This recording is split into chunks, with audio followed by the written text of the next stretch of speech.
متى شق هذا القبر؟ نعم. متى شق هذا القبر؟ الجزء هذا كم سنة؟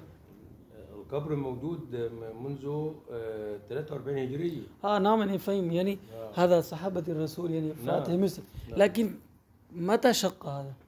شق هذا منذ 9 سنوات. يعني كم سنة الآن؟ مروا 9 سنوات. 9 سنوات. الشق اللي هو بيطلع منه الرياح الطيبة دي. 9 يعني منذ 9 سنوات. منذ 9 نعم؟ 9 سنوات. فقط 9 أو 90؟ لا 9 سنوات. 9 نعم فهم.